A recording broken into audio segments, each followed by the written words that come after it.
ऐसे अनुभव या ऐसी जानकारी आध्यात्मिक दृष्टि से कपड़ों को विकार कहते हैं, मगर समाज में तो ऐसा हो नहीं सकता है। अर्थात जो सांसारिक व्यवहार है वो और जो अंतर्मुखता है, ठीक उल्टे का फर्क है।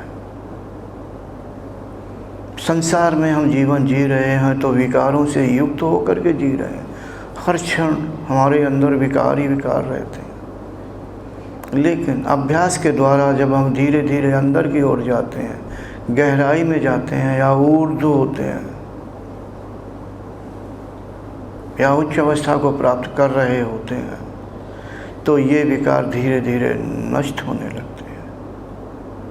मैं एक बार फिर बता दूं कि जो मैं कल शाम को कह रहा था,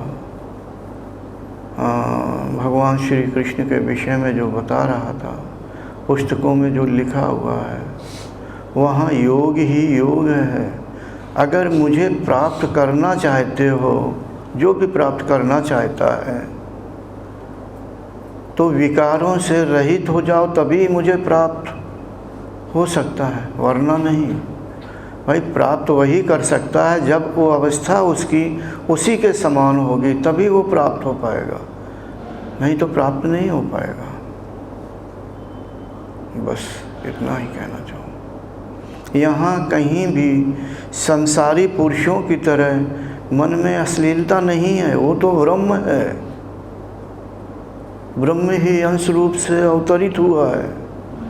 लेकिन हम लोग अल्प बुद्धि वाले पता नहीं क्या क्या कहते रहते हैं।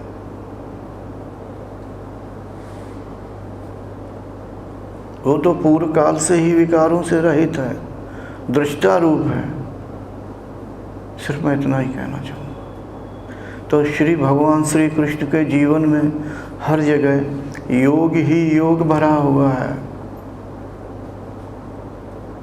जो स्त्रियां अपने पति के भय से, पुत्र के भय से या पुत्र के मोह से रासलीला में नहीं गईं, वो स्त्रियां यानी गोपियां भगवान श्री कृष्ण को प्राप्त नहीं कर पाई। इसी तरह से वर्तमान में जो भी कारण हो,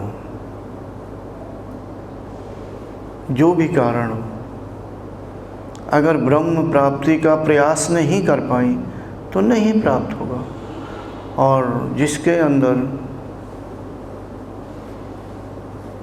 अत्यंत लालसा होगी, वेग पूर्वक इच्छा होगी ब्रह्म के लिए या ईश्वर के लिए, जिसे कहते हैं अगाध प्रेम होगा, तो फिर वो उसके लिए क्या बंधन, क्या संसार का भय, वो तो ब्रह्म को प्राप्त ही कर लेगी। एक उदाहरण 400-500 साल पहले का, 400 साल पहले का, मीरा जी के विषय में कितना कहा गया, कितने कष्ट झेले, समाज ने क्या क्या कहा, और अंत में कृष्ण को प्राप्त ही कर लिया। कष्ट सहना ही पड़ता है।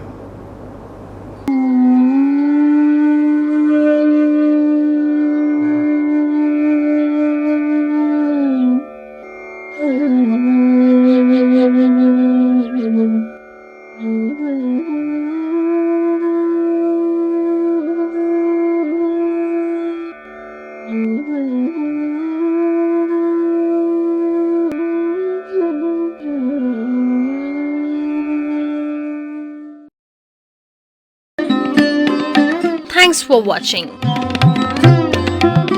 Remember to like, comment and subscribe.